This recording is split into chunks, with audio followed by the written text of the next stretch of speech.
E estamos de volta com o BBcast, seu podcast de automobilismo e outras nerdices. No episódio de hoje vamos falar sobre o GP da Espanha, que pode estar se despedindo de Barcelona, mas sentiremos faltas e podemos comentar sobre isso nesse episódio. Bom, eu sou o Rubens GP Neto e aqui está a Débora Santos Almeida. Bem-vinda, Débora. Olá, pessoal, sejam bem-vindos a mais um episódio do BBcast. E o Verstappen tentou e foi punido. Exatamente, mas que o Verstappen ele gosta de testar a paciência das pessoas. Bom, como dito, vamos falar sobre o GP de Barcelona, mas antes de prosseguirmos para falar dessa corrida, aquele recadinho do Paddock como sempre, primeiramente agradecendo aí ao Bruno Ferreira, ao Lucas Santoc do Projeto Motor pelo convite para a festa de 10 anos do site, do portal deles e do canal do YouTube. O Projeto Motor. Exatamente. E como sempre recomendando, gente, o material deles é sensacional e eu falo para todo mundo abertamente, é o melhor canal sim do YouTube. A produção deles é espetacular e agradecer pelo convite, foi muito legal estar lá com eles, com os convidados, sempre os amigos aí que fazem a cobertura do automobilismo no Brasil. E como sempre também agradecendo aí todos os nossos apoiadores, aqueles que financiam o Boletim do Paddock através do financiamento coletivo contínuo do Apoies. Se você quer se tornar um apoiador do Boletim do Paddock, tem o link na descrição desse podcast. E para você que não consegue apoiar a gente de forma contínua, sempre que você for realizar suas compras na Amazon e na Shopee, é só usar os nossos links que estão disponíveis aqui na publicação do podcast e também das nossas redes sociais, onde a gente recebe uma pequena comissão, mas também ajuda a manter o projeto.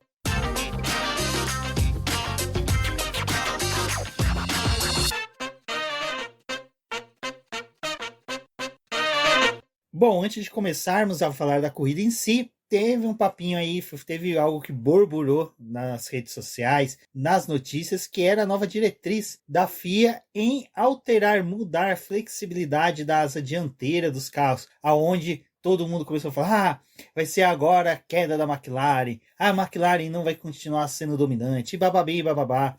Assim, uma coisa que eu e a Débora já falava, não vai mudar nada para a McLaren, porque a McLaren já mostrou até com aquele mini DRS do ano passado, que foi também gerou um burburinho ali depois do GP do Azerbaijão, era que a McLaren é o fim dela, quando mudar as regras das... Gente, a McLaren já é equipe manjada dos Paranauê. Ela já vinha, provavelmente, até com a asa dianteira, já trabalhando com uma asa mais rígida e assim tendo um acerto melhor do carro. Então, quando mudou, entrou a nova diretriz, vimos o resultado dobradinho, não alterou em nada. Quem sofreu com tudo isso foi a Mercedes, né, Débora? E olhando nos documentos em que a McLaren apresentou ao longo desses GPs, em que ela levou algum tipo de mudança para o circuito, não tem nada declarado com relação à asa dianteira. Então, eles em si não fizeram uma mudança da peça, né? Eles podem ter feito ali alguns ajustes naquelas presilhas que segura as asas, né? Aqueles pedacinhos da asa dianteira, para poder abrir ou não abrir tanto, mas teve muita gente que quando chegou agora o GP da Espanha fez mudança na asa dianteira, sim.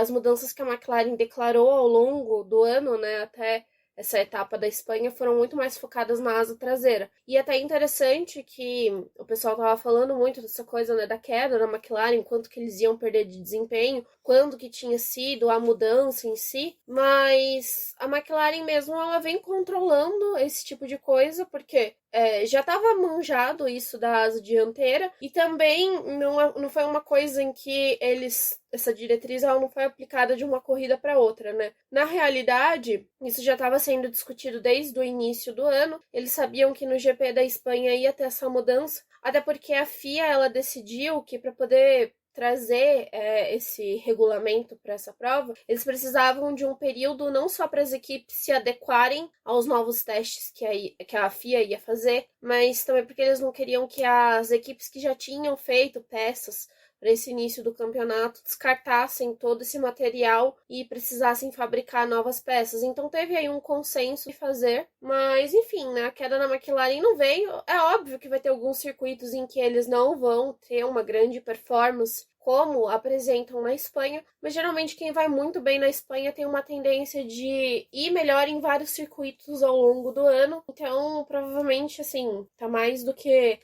visto como a McLaren a vencedora, né, no Mundial de Construtores, provavelmente deve um dos seus dois pilotos conquistar o título, né? Mas a Mercedes, sim, a gente já viu ali um problema em Mônaco, agora na Espanha de novo, eles perdendo um pouco de terreno, então essas diretrizes podem ter afetado muito mais a Mercedes do que afetaria a McLaren. E também era algo que alguns engenheiros esperavam, né? Que a mudança mesmo não fosse entre a McLaren, a Red Bull ali, mas sim entre o pessoal que tá no meio do pelotão, né? Então a Sauber também trouxe atualização, conseguiu andar melhor. A gente teve essa mudança aí um pouco no grid. Exatamente. Bom, como eu falei, a McLaren já sabia, e até uma coisa que a Débora apontou para mim recentemente, que foi uma entrevista do Zac Brown, né? Que a galera fica tentando achar irregularidades, ilegalidades no carro da McLaren. E fica olhando principalmente para a asa dianteira e para a asa traseira, e que esse não é aonde a McLaren tá ganhando. Se eles olhassem mais atentamente para o projeto da McLaren,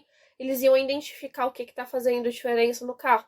Mas como eles não olham o projeto como um todo, eles ficam tentando acusar uma peça ou outra, o pessoal só tá perdendo tempo para poder buscar alguma coisa aí e não tá conseguindo levar isso nem pros seus carros. E tirando que agora a gente já passou de mais de um terço, né, do É o primeiro campeonato. terço, né? E a galera meio que, tipo assim, cara, daqui pra frente vai ser difícil vocês copiar o carro da McLaren para obter uma vantagem no campeonato. Então é o que cada um tinha que tentar fazer o seu. Mas aparentemente, né, o pessoal ainda continua nessa. Aquela coisa antiga do Christian Horner, né? Que em vez de brigar para melhorar o carro contra a Mercedes, na época que tinha ali a Mercedes dominante, ela ficava tentando achar irregularidades no carro. Até tá tendo uma discussão, né? Esse negócio das equipes irem lá pra FIA e acusar uma outra e falar, aquela peça ali tá irregular, e a FIA vai lá e muda a forma como ela vai verificar as peças, né? Porque eles fazem testes do carro parado, não do carro andando. O que eles fazem ali para poder tentar conter alguma coisa é colocar mais câmera no carro para poder verificar uma peça ou outra. Mas essa encheção de saco por parte de alguns times com peças de equipes rivais, eles já estão até discutindo uma possibilidade de que, para você fazer esse tipo de protesto, para você ir até a FIA e pedir uma análise, que isso seja pago e venha de um débito do seu teto orçamentário, porque isso também ia coibir algumas equipes ficar com tanto tempo livre e enchendo o saco da FIA, né, de verificar aquilo, verificar isso. Então, né, essa também é uma questão. E o pessoal tava falando muito, né, dessa ilegalidade da asa, da McLaren, mas com os testes que foram feitos, com as câmeras que estavam sendo direcionadas para a peça, não tinha muito que a McLaren tentar infringir o regulamento, porque tudo aquilo ali estava sendo monitorado. Então, geralmente quando o pessoal já vem com essa coisa de vamos mudar, os times já estão com um passo à frente, né? Até porque eles têm muito mais engenheiro e gente pesquisando a aerodinâmica do carro do que a FIA tem para poder conter essas irregularidades, né, já que a FIA tá cada vez com menos gente, né? Porque o Ben Solaim, toda vez que dá a despirocada dele, demite uns 3 ou 4. Bom, falando em demitir, mas não é demissão, mas esteve fora, foi Lance Stroll, né? Que probleminha aí na mão, dizem que é problema lá daquela queda de bicicleta em 2023, outros dizem que não, e foi aí um soco que ele deu na mesa, porque ele ficou revoltadíssimo que ficou fora do Q3, que teve a queda ali no Q2. Então, fofoca, né? Isso ainda está para ser apurado, mas já se gerou a discussão em se ele vai estar ou não presente no GP do Canadá. Eu, sinceramente, acredito que sim. Se ele já, da última vez, saiu da mesa de cirurgia, já foi pro GP do Bahrein, só não fez a pré-temporada, mas já estava presente ali na corrida, com a mão toda machucada, dolorida, fez uma péssima corrida, mas esteve na corrida. Eu acho que ele vai sim pro GP do Canadá e já vou colocar água no chope da galera que Drogovic deve estar em Le Mans. Então o Drugo até falou, né, que a prioridade dele é a Fórmula 1 e que ele quer estar ali com a equipe, né, se for preciso. Mas, cara, é uma oportunidade de você correr Le Mans com uma equipe que é a Cadillac, né? Você vai dar mais um bolo num grande nome que tá te convidando pra poder fazer uma coisa? Ai, não sei. E de uma montadora que estará no grid no ano que vem? Então, sinceramente, eu não sei se é muito bom começar a fechar a porta, assim, né? Que ele já fechou algumas. Não sei se, assim, dar tudo pela Aston Martin é uma boa ideia. Tudo bem que outro rumor que está rodando ali pelo paddock é da possível aposentadoria do Alonso, né? Mas, ao mesmo tempo, aumenta o rumor de que o Verstappen estaria indo para o Aston Martin. Então, o quanto que uma equipe que tem você como reserva fica paquerando um outro piloto, compensa você se dedicar tanto assim. Não sei se ele é prioridade no time. Acho que hoje ele muito tá ali no papel de reserva, como aconteceu para Haas com o Pietro Fittipaldi. Era cômodo você ter um piloto brasileiro com alguma experiência ali para poder trabalhar para você. Mas o quanto que isso é real, sabe? O quanto que essa possibilidade, porque nem a Haas mesmo, nos melhores momentos ali em que ela poderia ter optado pelo Pietro, ela não optou. Não, e tem aquela coisa, né? Você pega a McLaren. A McLaren, quem que é o piloto reserva? O Pato Ward. O Pato Ward tá lá na Indy. Ele tá fazendo outras coisas da vida dele. A prioridade do Pato é a Indy, né? Tanto que o Pato só vai vir fazer os treinos livres pela McLaren quando a temporada da Indy acabar. A temporada deles acaba bem antes da Fórmula 1. Que é praticamente México. E ele vai fazer o TL1 do México, né? Então é isso, sabe? Sei lá se é bom fechar essa porta ainda, mas no momento em que a própria Cadillac não tem piloto pro próximo ano, não definiu ninguém, e talvez justamente tipo, correr Le Mans e abrir uma porta pro Drogovic ter uma vaga no próximo ano no grid. Sei lá, eu acho essa coisa de ser muito cego com a Aston Martin, e a partir do momento que você não tem um empresário que tá fazendo o teu lobby ali, não compensa ficar fechando mais portas. Exato. Sabe-se lá. Mas quem pode fechar as portas é a Barcelona. O GP da Catalunha pode estar fora do calendário da Fórmula 1, ainda mais que vai ter o GP de Madrid, uma pista de rua. E eu vou ser sincero, vão sentir falta da Barcelona. Por quê? Cara, o GP de Barcelona, ele é mais ou menos um divisor de águas dentro do calendário da Fórmula 1. Eu vou comentar sobre isso, mas acho que a Débora consegue se aprofundar até mais sobre, porque ela acompanha a pré-temporada e os treinos livres, então ela consegue dissertar mais sobre isso. Porém, galera, é onde que a gente sabe exatamente onde estão os carros da Fórmula 1 e os pilotos, porque é uma pista dinâmica, é uma pista que tem elementos de vários traçados, de várias pistas, e que faz com que a Fórmula 1 consiga dissipar as forças e demonstrar onde cada um efetivamente está na Fórmula 1. Então, assim, a gente sabe que, por exemplo, a Ferrari é um carro muito bom. Vídeo que aconteceu com o Leclerc. E existe alguma coisa acontecendo no carro do Hamilton. Então, é uma coisa assim que, para algumas discussões, as equipes conseguem focar. E ainda mais que agora elas estão perto da fábrica delas, os carros, a galera já deve ter saído lá de Barcelona, já deve estar quase chegando na Inglaterra, provavelmente. Então, segunda, terça-feira, eles já vão ter dados que eles coletaram nesse final de semana e já vão começar a aplicar em atualizações, em melhorias do carro. A Barcelona ainda é um circuito completo, né? Ele tem uma reta bem importante ali, as curvas também, e desde 2023 eles voltaram a usar o circuito tradicional, né? O primeiro circuito de Barcelona. Eles tiraram aquela chicane ali para poder tentar abrir uma possibilidade de ultrapassagem. É uma corrida que naturalmente, mesmo a Pirelli levando a gama mais dura de pneus, eles usam os compostos médios e macios na estratégia. Então a gente tem no mínimo 2 paradas. Numa corrida como esse final de semana que pintou um safety car aí no final, dá uma mexida também na prova. É um circuito que as equipes gostam bastante. Os testes de pré-temporada ali no Bahrein são bons? São. É uma pista bem interessante também para os times fazerem análise. A gente sabe que ela é usada por conta do dinheiro que o Bahrein dá para a Fórmula 1 para poder conseguir ter essa pré-temporada ali. Barcelona é uma pista que é mais interessante para os testes, né? Então, por muitos anos a gente teve o problema da corrida não ser tão legal ali, por um público que, assim, geralmente só assiste a corrida no domingo mesmo, mas pro pessoal de imprensa, pros engenheiros, é uma pista muito valiosa. Tanto que se a gente olhar ao longo das últimas corridas que sou, muita gente não tava usando aqueles aero-rex, o Flowvis, em poucas pistas eram usados. A gente tá tendo um grande problema no calendário da Fórmula 1 hoje, de ter cada vez mais circuito de rua, compondo a temporada. Então fica mais dos times fazerem testes e também produzirem peças para o carro. E a Fórmula 1 a gente sabe que muito da disputa, né, tem relação direta com o desenvolvimento do carro e o quanto que as equipes conseguem trazer ali novas peças e tirar alguns décimos, né, desse carro para poder a gente ter uma batalha mais interessante. Então, indo para Barcelona, foi bem legal a gente olhar ali os treinos livres, né, a classificação. Tipo, a Williams, que tava indo muito bem em alguns circuitos de rua, que tava fazendo um temporal em algumas pistas, sumiu completamente em Barcelona. A Sauber conseguiu trazer aí um carro melhor com as novas peças. A Ferrari deu uma flutuada durante os treinos livres, então eles têm um carro, assim, relativamente bom, mas falta alguma coisa no acerto, na configuração. Basicamente, a Red Bull desistiu do segundo carro, então, tipo, com o Tsunoda, nada, né? Não aconteceu nada com o Tsunoda esse final de semana.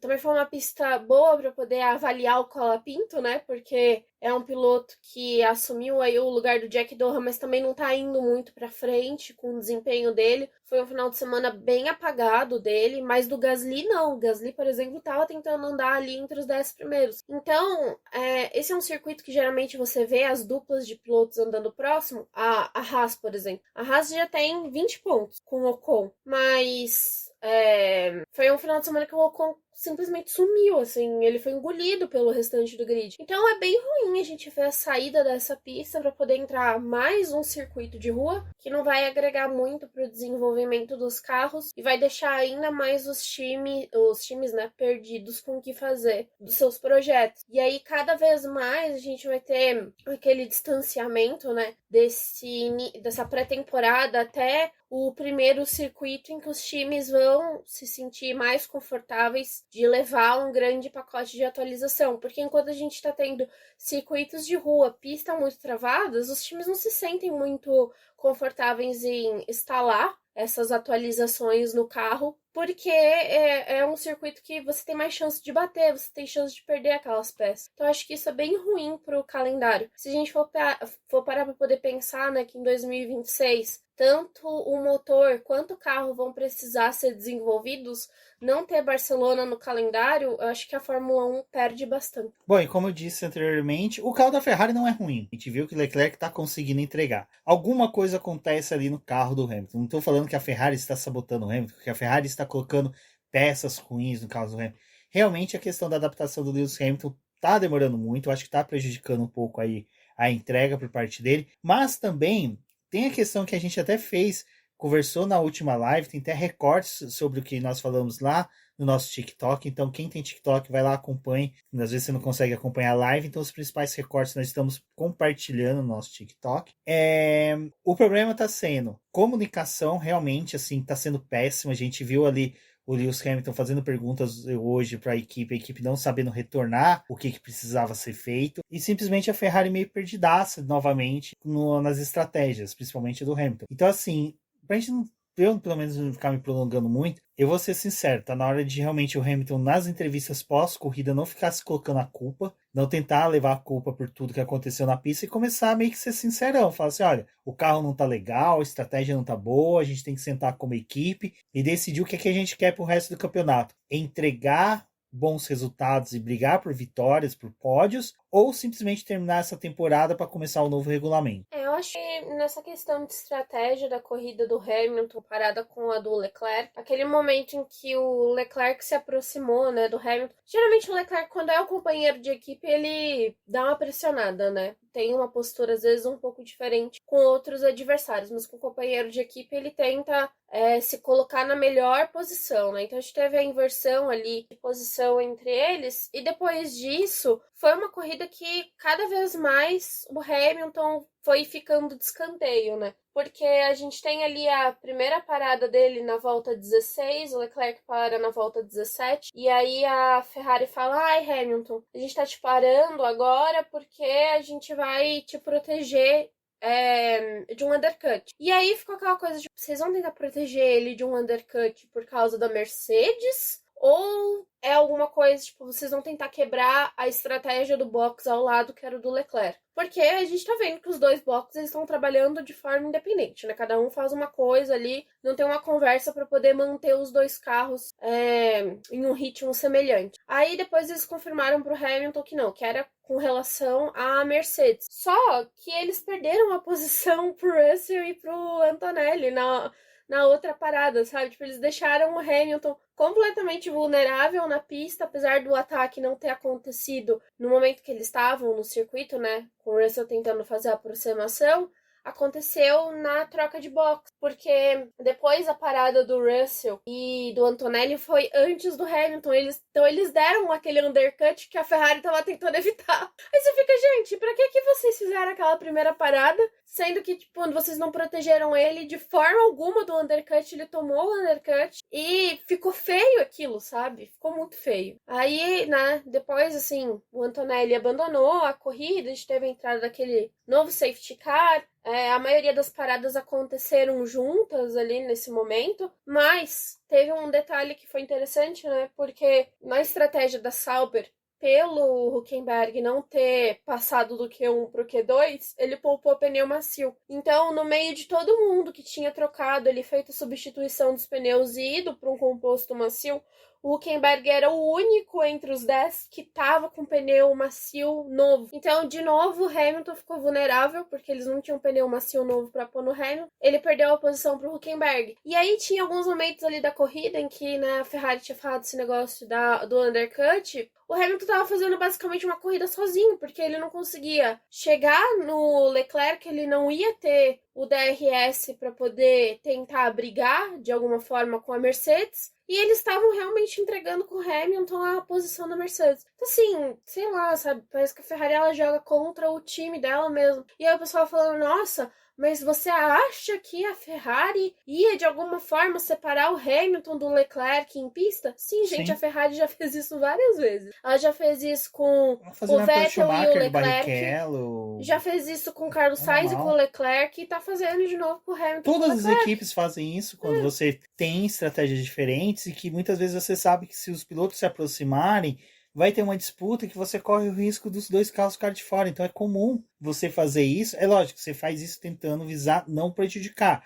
Você analisa e vê quem está mais rápido. No caso, era o Leclerc. Então, eu faço um pit stop diferenciado, colocando o Leclerc mais à frente, colocando o Hamilton atrás. Quebro a sequência dos dois, para eles não se encontrarem mais em pista, pra gente não ter de novo aquela divergência de vai deixar o outro passar ou não vai? Por causa do DRS. Exato, então é normal. É normal, isso daí a gente vê em MotoGP, quando tem alguma coisa assim que as equipes precisam diferenciar, faz alguma jogada ou outra. Você vê isso também em Stock Car, você vê isso na NASCAR, você vê isso na Indy, você vê isso na WEC, você vê isso em tudo quanto é que é coisa de moto, velocidade, de automobilismo. Você precisa distanciar seus companheiros, você precisa fazer com que os carros não se encontrem, não tenham disputa. É normal, isso daí a gente já viu diversas vezes. Mas assim, o problema é que a Ferrari ela isola Lewis Hamilton numa estratégia em que ele não consegue avançar e eles não prestam informações para ele poder ir mais à frente. Quando teve um incidente com o Verstappen e com o Russell, cara, era pro Adam entrar no rádio e falar assim, Hamilton, houve um incidente entre o Russell e o Verstappen, Verstappen pode ser punido, aperta o carro, aperta o ritmo, que se ele tomar uma punição de segundos onde que você possa ganhar essa posição, você vai estar mais perto, né? Porque até então a punição pro Verstappen poderia ter sido na casa de 5 segundos, né? Então poderia colocar o Hamilton ali numa outra situação. Até porque depois que teve o safety car que aproximou todo mundo, quebrou aquela coisa que estava acontecendo no grid de alguns pilotos já terem tomado volta, enfim, era um outro cenário de corrida, né? Basicamente era uma sprint até o final. Até o safety car demorou um certo tempo para poder sair da pista, para poder deixar eles mais tempo lutando, né? Mas enfim, aconteceu isso. E é muito ruim essa forma como a Ferrari tá trabalhando, né? Ela é muito estranho, um time que fez muita coisa para poder contratar o Hamilton para chegar numa nona etapa do campeonato e tá super perdido do que fazer com ele. Porque eles não definem um bom trabalho com o engenheiro, não definem um bom trabalho na pista. Ainda assim, a corrida do Leclerc tem sido priorizada, porque em alguns momentos o Hamilton não está conseguindo extrair um bom ritmo do carro, mas também parece que eles não fazem muita questão de resolver o que está acontecendo no carro do Hamilton, né? Para poder dar uma melhor condição de corrida para ele. Então fica essa coisa meio esquisita, aí o time fica protegendo o Adam, mas protegendo o Hamilton também, protegendo o Leclerc de certa forma, para que o pessoal não ache que está acontecendo uma predileção por um ou por outro, mas eles já tomaram partido, né, de quem defender. Exato. Bom, e enquanto que a Ferrari está batendo cabeça, a McLaren está liderando as cabeças, né? Lidera o Mundial de Construtores, lidera o Mundial de Pilotos, e agora com o resultado que foi muito favorável para a McLaren, principalmente para a dupla da McLaren, dando um respiro de alívio para eles, porque, salvo engano, o Piastri está a 49 pontos do Verstappen, são praticamente 2 vitórias que o Verstappen teria que ter para ultrapassar o Piastri não pontuando, algo que vai ser muito difícil. Se não der uma de Ferrari com manutenção. Não, o Piastri é o Mr. Consistência, né? Já são 8 corridas seguidas no pódio e tá conseguindo pontuação, salvo engano, a mais de 49, 40 corridas, eu não me recordo agora exatamente, mas ele está sendo um dos pilotos que mais tempo está no top 10 ou na zona de pontuação. Então a McLaren conseguiu hoje, com a dobradinha dela, colocar seus pilotos isolados na disputa pelo título. E Lando Norris venceu em Mônaco, Piastri agora. Vamos ver quem vai vencer no Canadá e como vai seguir essa disputa, já que a McLaren não sofreu com a nova diretriz, parece estar com um carro muito bom para o restante do campeonato, enquanto que Mercedes, Ferrari, Red Bull continuam batendo cabeça. Bom, e nós tivemos esse final de semana nosso Verstappen se tornando Dick Vigarista, né? Mais uma vez aí conseguimos ter algo para falar de Verstappen no podcast. Na verdade, o que me chama a atenção é como que é sempre o nome do Verstappen e do Russell, né? Ultimamente, que tá sendo o centro das atenções. Cara, é impressionante. Até na hora que o Russell tava fazendo aquela entrevista, que até eu acho que a própria Mercedes que apresentou o recorte dela, não, desculpa, a Band, em que ele elogia o Verstappen, mas ao mesmo tempo ele fala, olha, é incrível como o Verstappen sempre consegue, né, se destacar no momento desse com uma falha, uma atrocidade que é, e infelizmente, cara, a gente não quer ver isso, a gente quer ver disputa na pista, uma disputa legal, mas... É que todo mundo acha o Verstappen um piloto muito genial, né, mas... a grande falha dele é que sempre que ele perde o controle da corrida, né, que ele já não é mais o responsável pelo resultado, ele, assim, despiroca, né? Não, é exatamente isso. 2022, 2023, ele teve tudo sob o comando. Ele liderava as corridas, liderava as voltas, fazia pole, ganhava, vencia, ou quando alguém fazia pole, ele estava ali em segundo, já obtinha a vitória a partir da segunda, terceira volta, que ele ultrapassava e começava a liderar, e já abria 30 segundos de liderança. Isso fez com que o Verstappen criasse realmente esse sentimento de que quando ele não consegue obter o resultado por meios lícitos, ele tem que forçar a barra. E assim, o que ele quis fazer com o Russell, eu não vou falar que foi no mesmo nível de maldade, porque a pessoa que eu vou puxar o exemplo não fez isso com maldade, ruindade no coração. Ele tentou dar um pulo do gato, que foi o Lewis Hamilton no GP da Bélgica em 2008, em que ele foi devolver a posição para o Raikkonen, ele esperou o Raikkonen ultrapassar, pegou o vácuo do Raikkonen e já ultrapassou. E aí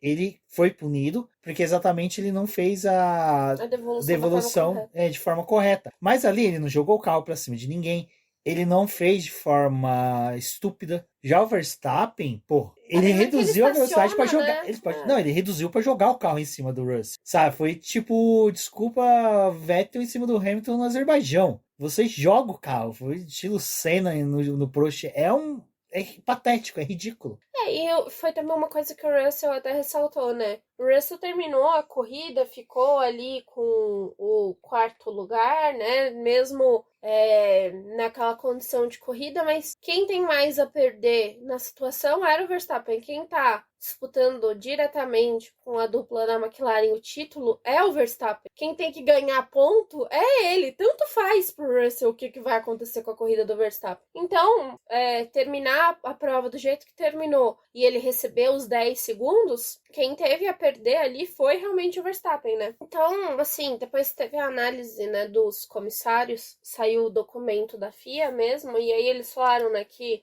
no primeiro incidente ali que foi avaliado, foi aquela saída de pista que o Verstappen deu, e eles avaliaram aquela situação e não tinham mais nenhuma medida para poder tomar com relação àquele lance. Porque, assim, foi um lance de corrida, tinha sido uma relargada, beleza. Aí no segundo comentário, né, que foi a punição mesmo que veio pro Verstappen, eles falam, né, que o Verstappen recebeu uma ordem de equipe pelo rádio para poder devolver a posição. Ele fez a devolução de uma forma ruim, ali, incorreta, teve uma violação. Ele reduz muito a velocidade, deixa o Russell passar, mas não conclui essa passagem mesmo, os dois batem, e por conta disso ele estava recebendo 10 segundos de punição por conta dessa colisão que teve, né? E acompanhado desses 10 segundos veio a punição de mais 3 pontos na superlicença, que colocam o Verstappen com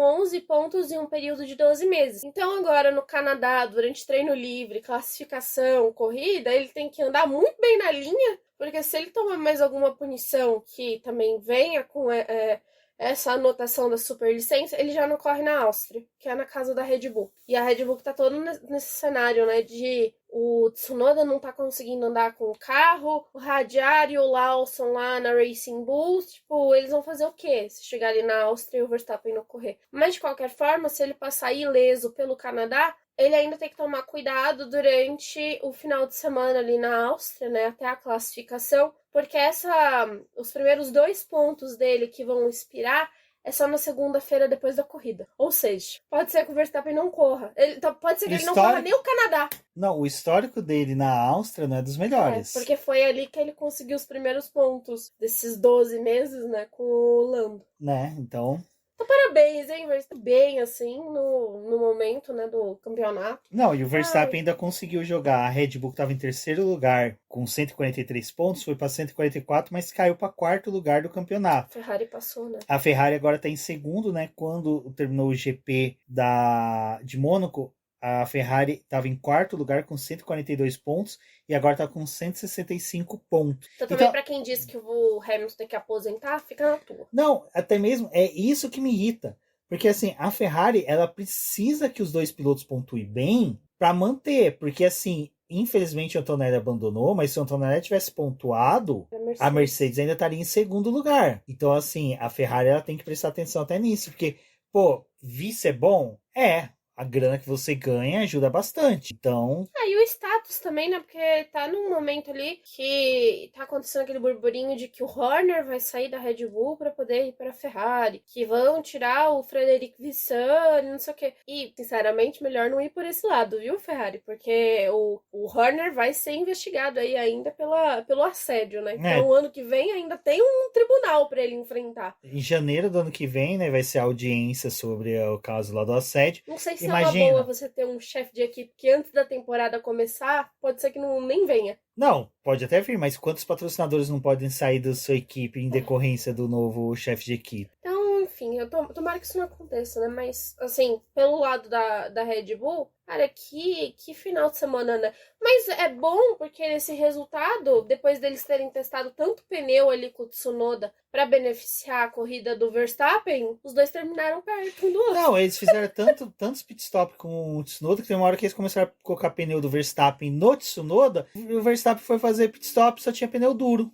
Foi muito, muito legal a estratégia ali da Red Bull, né? Esse negócio, eles tinham 4 pneus macios, então dava pro Verstappen ter usado um último pneu macio no final da corrida. Ele ia estar na mesma condição do restante do grid de pneu usado e beleza, ia ser isso. Mas eles decidiram colocar o pneu duro porque era um pneu duro novo. Também foi ali que eles ajudaram a desencadear todo o problema, né? Tudo que podia acontecer. Aí eu até vi umas críticas, né? Falando, o pessoal de engenharia da Red Bull, o pessoal de estratégia, não sei o que. Gente, acho que o pessoal de estratégia e de engenharia da Red Bull é um dos mais competentes. O problema foi exatamente o que eu falei na live, né? O engenheiro, o estrategista pode fazer o que eles bem quiserem ali na Red Bull e passar para o Verstappen. Mas quem está no carro é o Verstappen. Ele já não tinha ficado contente quando ele foi para o stop e botaram um pneu duro nele. Então ele já não estava ali. E o Verstappen, quando a gente vai ter relargada, né? Ele não é o piloto que faz um bom aquecimento de pneu, né? Ele geralmente está com o carro tão na mão que ele não se preocupa por essa parte. Então ele não... né? Ele contribuiu para o que aconteceu, né? Ainda quando terminou a prova, porque aí ficou aquela tensão, né, de se ele realmente ia ser... Já no Canadá não ia aparecer, né? Porque teve uma investigação da batida que ele teve com o Leclerc no momento da relargada. E aí falaram, não, de boa, é um incidente de corrida, não vai ter nenhuma punição.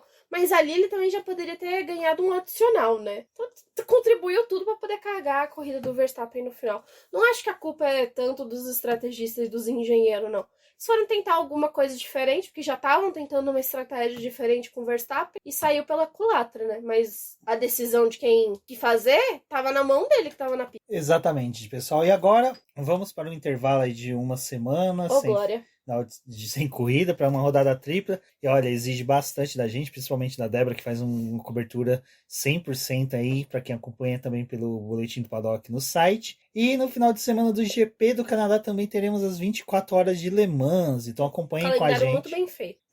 Eu vou ser sincero, eu se fosse a Liberty começava a pensar sinceramente em ver a importância da WEC, dar uma respirada tanto na Indy 500 como na WEC, como dois cenários aí possíveis de compartilhamento, né? Quem sabe aí uma troca, uma fusão de Eu acho que não é nem só do piloto ir correr. Eu acho que o negócio de você ter os pilotos visitando a categoria, né?